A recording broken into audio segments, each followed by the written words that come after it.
Олон улсын хурал зөвлөгөөн төрийн айлчлалын үеэр гадны зочид төлөөлөгчтэй уулзах үед орчуулагч тухайн цаг хугацаанд харилцагч талуудын яриаг тухайн хэлээр нэгэн цаг мөчид орчуулах тохиолдол олон. Яг үүнтэй адил үйл явц хөгжлийн бэрхшээлтэй оюутны сурч боловсрох явцад зайлшгүй шаардлагатай болдог юм.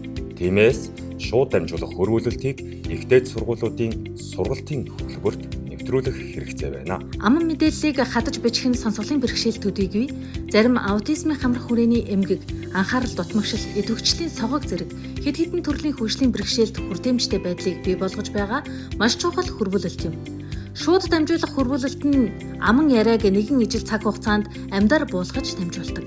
Сургалт, семинар, хурал зэрэг олон нийтийн үйл ажиллагааны үеэр дуут байдлаар өгч байгаа мэдээллийг дэлгэцэн дээр дам бичмлээр харуулдаг. Бичмэл агуулгыг нэг хүний төхөөрөмж рүү илгээж, эсвэл том дэлгэцэн дээр тусган буулгаж, эсвэл хэд хэдэн хүний хувийн төхөөрөмж рүү нэгэн зэрэг ижил цагт илгээж болно. Бэлтгэгдсэн хурдан бичээч эсвэл шүүхийн тэмдэглэл хөтлөгч нар энэхүү дамжуулалтыг утгын алдаагүй тодорхой хийх чадвартай байдаг. 1990 онд батлагдсан Америк нэгдсэн улсын хөгжлийн бэрхшээлтэй хүний актад сүүлд захим хүртээмж болон захим хуудасны хүртээмжтэй холбоотой нэмэлт заалтыг оруулсан байна. Холбооны засгийн газраас хадмал тайлбар хийх тохируулгын санхүүжилтийг зохих байгууллагуудад олгодог байна.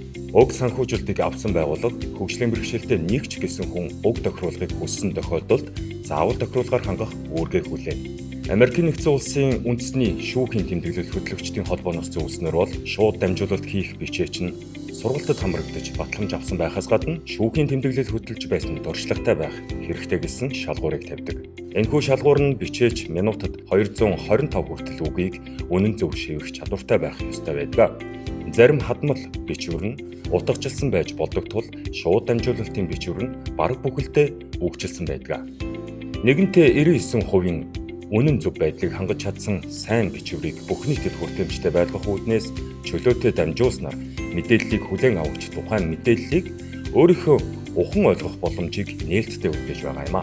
Нэг удаагийн дамжуулалтыг бүтэн 1-3 мөрнөөс хэтрүүлэлгүй бичиж илгээнэ. Үнэн зөв тодорхой байдлыг 99% хангасан байна. Зөвшөөрөгдсөн үсгийн фонтоор бичнэ. Арын чимээ, өгөггүй дуу хөгжмийг дөрвөлжин хаалтад тэмдэглэнэ. Тэмдэгт жижиг том үсгийг зөв хэрэглэх. Хар ярианы үг дурддагдсан тохиолдолд яг хэвээр нь буулгана. Тусгай зориулалтын компьютерийн гар хэрэглэнэ.